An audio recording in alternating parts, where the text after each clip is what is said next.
Topic रहेगा वो क्या रहेगा, जेनेटिक कोड। सभी लोगों ने जेनेटिक कोड पढ़े हुए हैं। क्या होते हैं genetic code Vinita? Genetic code किसे कहते हैं?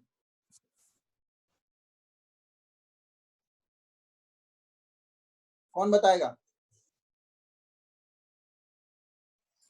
सर जेनेटिक कोड जो पहले अलिशवा बोलो फिर ज्योति बोलना। हाँ बोलो अलिशवा। सर मतलब किसी भी चीज स्ट्रक्चर वगैरह होता है, जीन्स होती हैं जो हमारी, वो I just want the definition. Yes Jyoti. Sir, genetic code is a 3 nitrogenous base code of Yes. mRNA.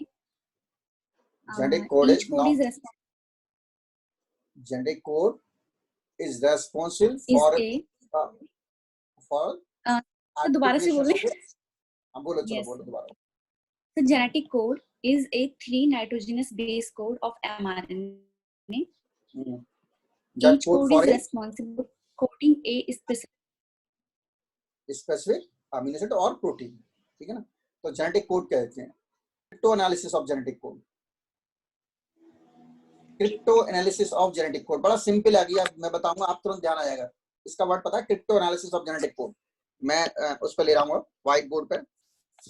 Crypto analysis of genetic code कौन बताएगा?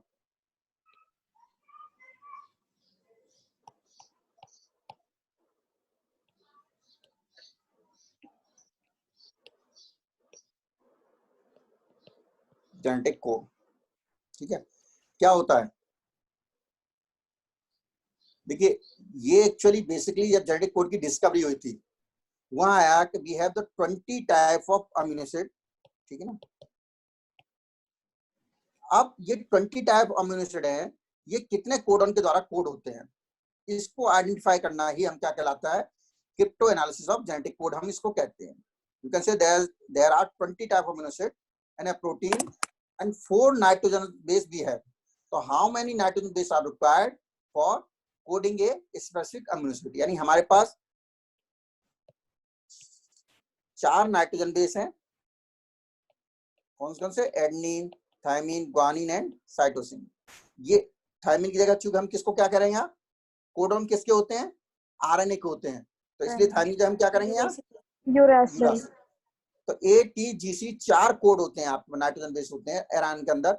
ये 4 कितने कोड करते हैं, 20 अमीनो एसिड को कोड करते हैं। तो ये कैसे कोड करते हैं, इसी को हम क्या कहते हैं, crypto analysis of amino acids कहते हैं या जेनेटिक कोड कहते हैं। जेनेटिक कोड की क्रिप्टो एनालिसिस नेचुरली 3 थ्योरी थी। सबसे पहले एक कंडीशन क्या आती थी जो हमने पहले भी डिस्कस की है, यदि एक नाइट्रोजन बेस कोड करता तो क्या होता, 4 टू द पावर 1, यानी टोटल कितने अमीनो एसिड हो सकते थे, 4 हो सकते थे। भाई हर नाइट्रोजन बेस एक अलग अमीनो एसिड को कोड करता,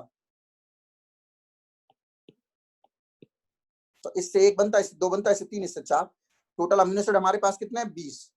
तो इसलिए ये पॉसिबल नहीं था सिंगल करें। अब दूसरी आ सकती है कि 2 नाइट्रोजन बेस करने लगे, तो 4 टू पावर 2 16, ये 16 अब भी हमारे पास नहीं हो रहा है कंडीशन।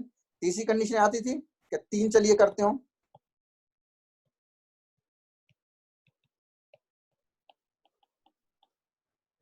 $64, ये कंडीशन हो सकती थी।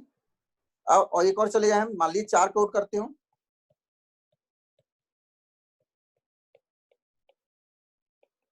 कितना हो जाएगा, 256। तो हम ये 4 पॉसिबिलिटी मान के चल रहे हैं कि ये पॉसिबिलिटी हो सकती है कि एक अमीनो एसिड, एक नाइट्रोजन बेस एक अमीनो एसिड कोड करे, तो इससे अधिकतम अमीनो एसिड कितने कोड सकते थे, 4 कोड हो सकते थे। अगर 2 कोड कर रहे होते, 2 नाइट्रोजन बेस मिल गए, तो क्या हो सकता था, अधिकतम 16 अमीनो एसिड कोड कर सकते थे। फिर 30 कंडीशन क्या आती है कि 3 कर रहे हैं तो 64 हो सकते हैं, और 4 कर रहे हैं 256। तो 64 एक ऐसी आइडियल कंडीशन थी इनिशियली जिससे प्रूव होता था कि 64 के अंदर 20 आ सकता है। इन दोनों में कम बहुत पड़ता है, इसमें बहुत ज्यादा पड़ता है। भाई इसमें 20 कम पे 256 बहुत ज्यादा है, और 4 और 16 60 आपके 20 के कंपेयर कम है।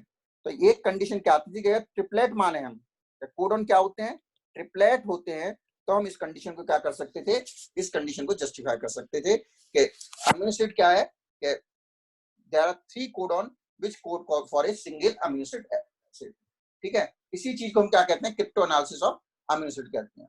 क्लियर हो गया? अब ये चीज आपको पता है, लेकिन जैसे ही ये कहा गया क्रिप्टो एनालिसिस तो आपको ध्यान नहीं आया। ये सबको पता होगी ऑलमोस्ट, ये तो सबको पता है ना ये चीज। यस भाई सर। क्रिप्टो एनालिसिस Yes, ये sir. तो सबको पता है। जब ये तो Yes, sir. उसको उस वे में लिखना ही कि हमारा क्रिप्टो एनालिसिस होता है कि कितने ट्रिपलेट कोडन होता है, इसको प्रूव करना है क्रिप्टो एनालिसिस हम जेनेटिक कोड में। ठीक है, अब जैसे हमने म्यूटेशन की बात करते थे, तो म्यूटेशन हम प्रॉपर्टी के आधार पर हम लेके चलते हैं। सेम कंडीशन जेनेटिक कोड में होती है, इनकी जो प्रॉपर्टीज होती हैं वो बहुत मायने करती हैं, उसी के आधार पर हम डिफाइन करते हैं। इनकी कई प्रॉपर्टी अपने आप में शॉर्ट नोट बन जाती हैं, या जेनेटिक कोड एक फ्लैट क्वेश्चन है वो अलग से बन सकता है, इसके बेस पर कुछ न्यूमेरिकल बनते हैं, है ना। अब अगेन हम ले रहे हैं इसकी जो प्रॉपर्टी होती हैं। सबसे बड़ी बात क्या है कि जो अमीनो एसिड होते हैं कॉमा लेस होते हैं, मतलब दे आर रीड कंटिन्यूअसली। अगर ये कंडीशन है कि ए यू टी है ना, आपका सी जी सॉरी यू टी नहीं आएगा, सी जी C A you see ji C you, तो इसमें कोई कॉमा नहीं होता कि 3 के बाद कॉमा लगाओ। यदि ऐसा होता, यदि अमीनो एसिड कॉमा लेस नहीं कॉमा होता इनके अंदर, तो बेनिफिट क्या होता, जो हमने म्यूटेशन में पढ़ा था फ्रेम शिफ्ट म्यूटेशन, उसका कोई असर ही नहीं पड़ता। ठीक है ना। यदि इनके बीच में कॉमा होता तो क्या होता, भले ही मान ली ये चीज कट जाए, तब भी क्या रहता, प्रोटीन में क्या होता, ये कोडॉन सेम आता, ये वाला कोडॉन नहीं बनता, ये भी कोडॉन सेम आता, ये भी कोई अंतर नहीं पड़ता। क्यों, ये कॉमा से सेपरेटेड होती है। अगर ये कम भी हो गया तो कोई बात नहीं है। तो ये प्रूव करता है, जो फ्रेम शिफ्ट म्यूटेशन ये प्रूव करता है कि अमीनो एसिड क्या होते हैं, कॉमा लेस होते हैं, इनमें कोई कॉमा नहीं होता। They are read continuously without any comma in a triplet nitrogens. यानी हमारी शर्त क्या है कि हम इनको लगातार रीड करते हैं, या जो इनका एंटी कोडॉन होता है वो लगातार 3-3 के कोडॉन में रीड करता है, इनको 3-3 के जोड़े में रीड करता हुआ वो चला जाएगा। अगर बीच से मान ली कोई कम भी हो गया, तो अगर ये नई कंडीशन बनेगी ए यू यू सी जी, ये वाला सी कम हो गया सपोज, तो G C A U G C U, again ये क्या है 3-3 ही पड़ेगा, उससे ये मतलब नहीं कि कौन सा कम हो गया कौन सा नहीं हो गया। इसीलिए हम इसको क्या कहते थे कि at the site of entry और deletion of a nitrogen base entire protein is change, जो हमने फ्रेम शिफ्ट म्यूटेशन में पढ़ चुके हैं। इसी फ्रेम शिफ्ट म्यूटेशन का इफेक्ट आता क्यों है, because amino acid R comma less. Amino acid में कॉमा नहीं होता है, इसीलिए फ्रेम शिफ्ट म्यूटेशन का इम्पैक्ट होता है। अगर अमीनो एसिड कॉमा लेस नहीं होते या कॉमा होता तो नेचुरल सी बात क्या है, वो कंडीशन नहीं होती। ठीक है, फिर एक और प्रॉपर्टी आती है कि जो होते हैं कोडॉन हैज ए पोलैरिटी। ठीक है,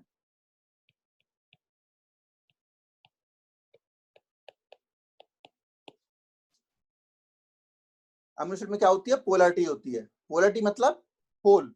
अब जैसे आप जानते हैं कि इनकी डायरेक्शन क्या होगी, कि जितने भी, क्या हमने पहले भी देखा है कि जितने हमारे डीएनए से रिलेटेड वर्क है, फंक्शन है, वो सारे डीएनए रिलेटेड फंक्शन क्या होते हैं, वो मोस्टली फंक्शन क्या करते हैं आपके, वो एक डायरेक्शन में ही पढ़ते हैं सदैव। वो डायरेक्शन क्या होगा, क्या डायरेक्शन होता है अलिशवा? 5 to 3 Or what? 3 to 5, sir. 5 prime to 3 prime. 5 to 3। Again ध्यान रखिए कि जो भी काम होता है अमीनो एसिड में वो सदैव क्या होता है, 5 प्रोटीन सिंथेसिस, ट्रांसक्रिप्शन, ट्रांसलेशन, सब 5 to 3 except which one? Sir जब वो होता है रेप्लिकेशन होता है उसमें होता है 3 to 5। Sir, endonuclease. हाँ sir. Sir, proofreading. Proof reading, except proof reading, सारा कुछ होता है 5 to 3। ठीक है ना। और ये सदैव क्या होता है, कभी भी प्रोटीन पड़ेगी तो आप मान ली ये कंडीशन जो थी कि ए यू सी जी यू जी, ठीक है, सी सी ए जी सी ए यू ए ए। देखिए इसमें क्या होता है, हमारे पास 3 ऐसे कोडन होते हैं, उनके लिए कोई एंटी कोडन नहीं होता। मतलब जो टीआरएनए है, देखिए जो कोडन, ये तो एमआरएनए है, और टीआरएनए पे जो होता है उनके ट्रिपलेट को हम क्या कहते हैं, एंटी कोडन कहते हैं। यानी यहाँ पे अगर जी यू जी है किस पे, एमआरएनए पे, तो इस पे क्या होगा, सी ए और सी। तो एंटी कोडॉन किस पे कहलाते हैं सदैव? कौन से mRNA कोडॉन होते हैं? कोडॉन सदैव होते हैं mRNA के लिए, एंटी कोडॉन सदैव किसके लिए होते हैं? tRNA के लिए। tRNA के लिए, ठीक है ना। तो ये जो हम कह रहे थे कि पोलरिटी, यानी ये सदैव जो पहला कोडॉन आएगा उसको हम क्या कहते हैं? Initiation codon. इनिशिएशन कोडॉन, जो भी पहला कोडॉन होता है नहीं जिसके अगेंस्ट अमीनो एसिड जुड़ता है, और जिस जगह जाके प्रोटीन चेन ब्रेक हो जाती है, टूट जाती है, उसे क्या कहते हैं हम? Termination codon. टर्मिनेशन, यानी इसके पास कुछ कोड ऐसे होते हैं which are not code by any amino acid, या उनके लिए कोई भी अमीनो एसिड नहीं होता है। तो जब ये ऐसा कोड किसी प्रोटीन चेन में आता है तो उस जगह से चूंकि टीआरएनए कोई अमीनो एसिड लेके आता है, वहां से प्रोटीन चेन ब्रेक हो जाती है। तो ये तीन होते हैं हमारे पास। कौन कौन से होते हैं? UAA, UAG and GA और UAG, GA, UAA, UAG और UGA, वो आगत का। Yes sir. ये तीन कोडॉन है। जब भी ये तीन कोडॉन आएंगे प्रोटीन चेन में, है ना, एक प्रॉपर्टी ये भी, अभी प्रॉपर्टी लिखते हो ना, तो एक प्रॉपर्टी ये भी लिखते हैं टर्मिनेशन कोडॉन कौन से हैं। तो ये प्रोटीन में कभी भी आएंगे तो चेन टर्मिनेट हो जाती है, यानी यहाँ पे ये चेन खत्म हो गई। और जीयूजी क्या है? ये इनिशिएशन कोडॉन हमारा क्या है सर? AUG। AUG, लेकिन GUG भी होता है, ठीक है ना। मोस्टली आग होता है, कभी कभी गग भी होता है, तो इनिशिएशन कोडॉन भी होता है। तो इनिशिएशन कोडॉन जब आएंगे वहां से पहला अमीनो एसिड जुड़ता है, और फर्स्ट अमीनो एसिड सदैव, कोडॉन कुछ भी हो, अमीनो एसिड कौन सा होता है इनिशिएशन? हर प्रोटीन चेन का पहला अमीनो एसिड कौन सा होगा? Sir methionine. AUG। मिथ्योनिन, ठीक है ना। तो इनिशिएशन कोडॉन सदैव फिक्स है, वो मिथ्योनिन होगा, चाहे वो किसका हो, चाहे वो आपका आगा है, चाहे वो प्रोटीन चेन में गगा है। क्लियर है? तो इनिशिएशन कोडॉन में कोई अंतर नहीं आना। एक प्रॉपर्टी ये होती है इनकी, ये क्या होते हैं? नॉन एम्बिगस होते हैं।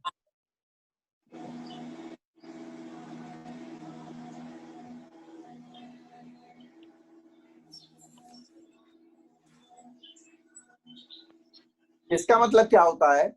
नॉन एम्बिगस का मतलब है कि one codon code only one amino acid, one codon code only one amino acid, one codon always code one amino acid.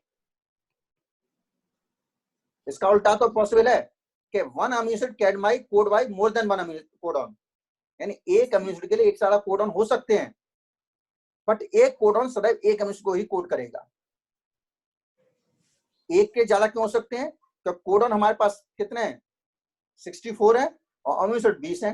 तो 20 अमीनो एसिड को जब 64 कोडॉन कोड करेंगे, इसका मतलब है कि एक अमीनो एसिड के लिए एक सारा कोडॉन होने ही होने, और इसमें से 3 निकाल दीजिए आप 64 में से, जो हमारे टर्मिनेशन कोडॉन है UAA, UAG और UGA, उन तीनों को हटा दिए, तब 61 अमीनो एसिड है, जिससे 20 कोड होते हैं। तो इस प्रॉपर्टी को क्या कहते हैं हम? कि one codon code for one amino acid, इसे कहते हैं नॉन अमीनो एसिड। बट एक एक्सेप्शन है। कौन सा एक्सेप्शन है? GUG। जब ये इनिशिएशन कोडॉन होता है तो किसको कोड करता है? ये मिथ्योनिन को। मिथ्योनिन को। और जब ये मिड ऑफ द चेन आता है तो किसको कोड करता है? तो सर वेलिन, ठीक है, वेलिन को कोड करता है। तो वेलिन को कोड करता है, यानी कि यहाँ पे हम क्या कर रहे थे? One code only for one amino acid, but इसके केस में क्या है कि गग code for two amino acid, valine and methionine. तो ये सारे अमीनो एसिड नॉन एम्बिगस होते हैं एक्सेप्ट जीयूजी। जीयूजी एक ऐसा अमीनो एसिड है जो 2 को कोड करता है, और वो भी शर्त है कि वो कोडन स्टार्ट में या बीच में है, ठीक है। तीसरा क्या होता है सर? हाँ, वो GUG अगर स्टार्टिंग कोडॉन बनता है तो उसकी कोई कंडीशन होती है क्या?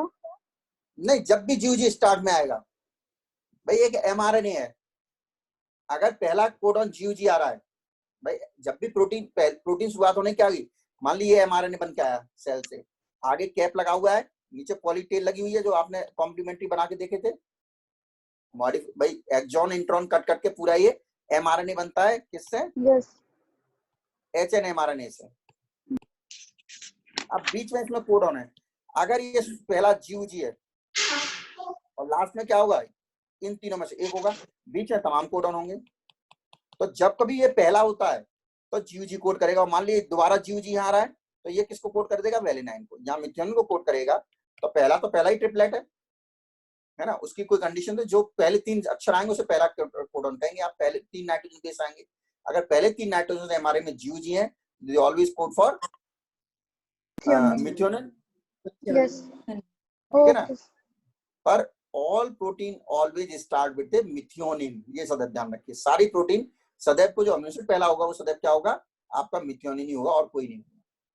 ठीक है ना, तो ये नॉन एम्बिगुअस प्रॉपर्टी होती है।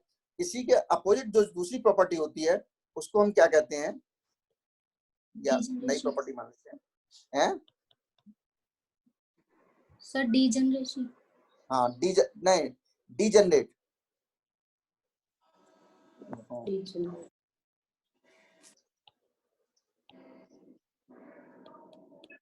ये उसका नॉन एम्बिगुअस का उल्टा है। यहाँ क्या होता है कि one amino acid can be code by more than one codon.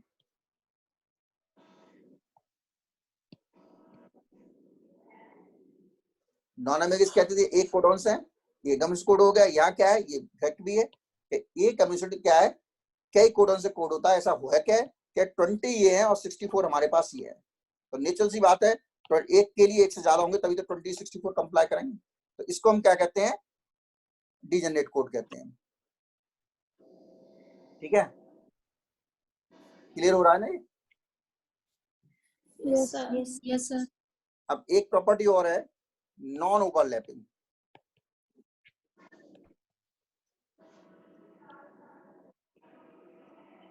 यानी जो नाइट्रोजन बेसिस होते हैं, कोडॉन होते हैं, नॉन ओवरलैपिंग होते हैं। इसका मतलब कि मान लीजिए सपोज कभी ये डीएनए बना है ना, और ये पहले डीएनए था, मान लीजिए ATGCTAGCTTG कुछ भी मान लिए। अब इससे एमआरएनए बन क्या है, जो भी हम एक्सॉन इंट्रॉन की बात नहीं कर रहे हैं, पूरा ही मान लेते हैं फिलहाल।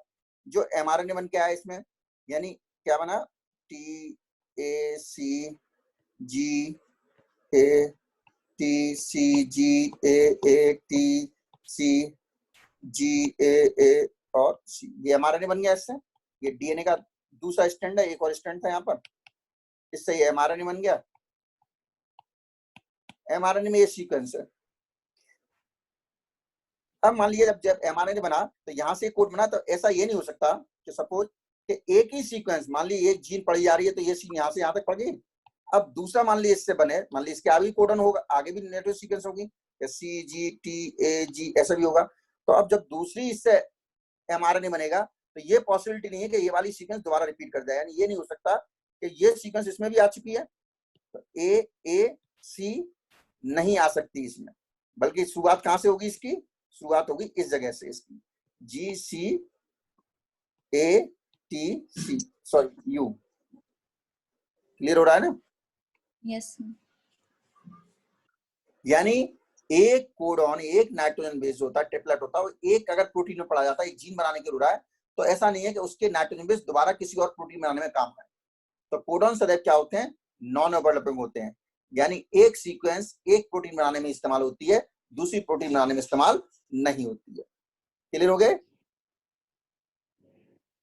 Yes sir. Yes sir.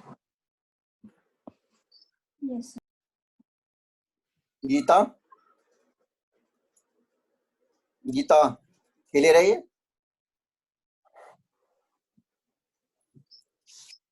Gita आवाज आ रही है?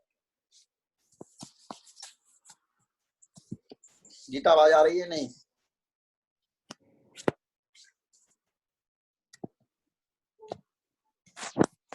गीता आवाज नहीं आ रही।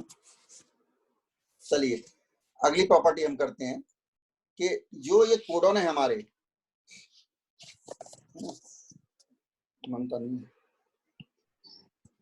तो एक और चीज थी। अच्छा, कोडॉन के एक प्रॉपर्टी और लेते हैं हम, इनको क्या कहते हैं, ये प्रॉपर्टी तो आपको पता है, टर्मिनेशन कोडॉन,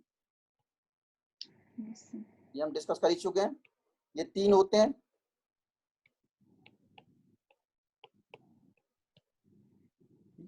ये इनके लिए कोई एंटीकोडन नहीं होता है, नहीं होता, इसका मतलब दे does not code any amino acid. So whenever they present in the protein chain is end at the entry of such kind of amino acid. जैसे ही एंटर करते हैं उस जगह से क्या होता है, प्रोटीन चेन क्या हो जाती है, खत्म हो जाती है, टूट जाती है. क्लियर हो गया? तो ये टर्मिनेशन कोडन कहलाते हैं. फिर इनिशिएशन कोडन आपने देख ही लिया, वो सदैव कौन सा होगा,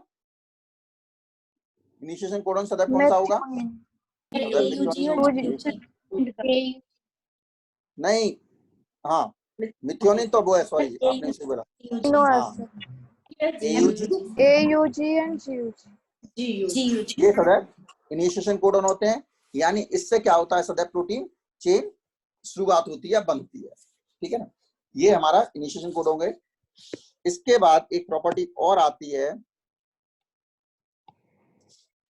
एक हाइपोथेसिस है. ठीक है, हाइपोथेसिस क्या है,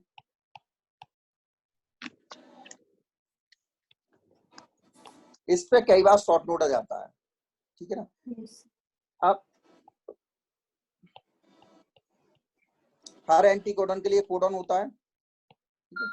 जैसे जो थर्ड बेस ऑफ कोडन होता है ना, जैसे U, C, A और G.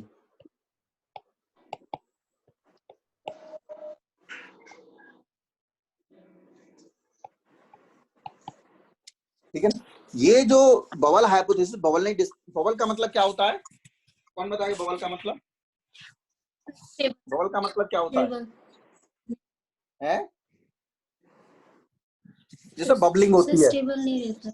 हाँ स्टेबल नहीं रहता. ये जो कोडन ये कह रहा है कि जो third base of the codon होता है, ठीक है ना, वो क्या है, थर्ड बेस ऑफ द एंटीकोडन, वो क्या होता है, फिक्स नहीं होता है. यानी दो बेस अगर एंटीकोडन के हैं किसी के, तो दो बेस अगर काम किए थर्ड पे ओवरलैपिंग हो सकती है. यानी एंटीकोडन में यदि यू बेस हो, अगर एंटीकोडन में यूरासिल आ रहा है, तो इट कैन पेयर विद ए और इट कैन पेयर विद जी. यानी ये कंडीशन क्या करेगी, जैसे ये एंटीकोडन है, टीआरएनए होगा आपका, यहां पर मान लीजिए ए, टी और यू है, तो एमआरएनए में ये एटीयू, सॉरी ए जी कर दिया यहाँ पर. ठीक है, यहाँ होगा यू, सी और ए, और दूसरा हो सकता है यू, सी और जी. यानी ये जो कोडॉन है, ये ए, जी, सी इससे भी पेयर कर सकता है, और ये कोडॉन इससे भी पेयर कर सकता है, ए, जी, सी. तो बबल हाइपोथेसिस का मतलब क्या होता है कि third base of anticodon is bubble, यार फ्लक्चुएटिंग, एंड इट नॉर्मली से यू को किससे पेयर करना चाहिए था, यू को पेयर करना चाहिए था सदैव एडेनिन से. ठीक है ना भाई, यू के सामने एडेनिन आएगी, तो एडेनिन आने की जगह क्या होता है इसमें, ये जी से ही पेयर कर सकता है. ऐसे ही अगर एंटीकोडन में जी है थर्ड बेस पे, तो ये यू से ही पेयर कर सकता है और सी से ही पेयर कर सकता है. तो इसके क्या है, यानी कि कुछ कोडॉन, इसका बेनिफिट क्या हुआ कि एक टीआरएनए है, ये एक ही टीआरएनए है ना, ये टीआरएनए इसमें यूरासिल लेके आ रहा है, और दूसरे टीआरएनए में क्या आ रहा है, दूसरे में किससे एमआरएनए में क्या आ रहा है, ये कंडीशन आ रही है. लेकिन ये टीआरएनए अमीनो एसिड तो एक ही लेके आएगा, ये एजीयू है, इसका अमीनो एसिड तो एक ही होगा, फिक्स होगा. तो जब अमीनो एसिड फिक्स है, तो ये क्या करेगा, नाइट्रोजन बेस चाहे सीक्वेंस हो चाहे ये सीक्वेंस हो, दोनों में सेम अमीनो एसिड लगाएगा. तो यहाँ आप ये भी कह सकते हैं कि कम टीआरएनए काम कर जाते हैं, कम टीआरएनए ज्यादा सीक्वेंस को कोड कर सकते हैं. तो थर्ड पोजीशन बहुत ज्यादा मतलब कंपल्सन नहीं होती है, बहुत ज्यादा इंपॉर्टेंट नहीं होती है. तो third position of anticodon is not much more important. So इसकी वजह से क्या होता है कि थर्ड पोजीशन पे क्या होता है, उसकी पोजीशन क्या करती है, बबल करती रहती है. ठीक है ना, क्लियर हुआ ये? Yes sir. ये जेनेटिक कोड आपका है ना, ये हमारा क्या है, जो इसके हिसाब से हमारा ये जेनेटिक कोड पूरा हो जाता है. अब जेनेटिक कोड के अलावा आपके जो कुछ टॉपिक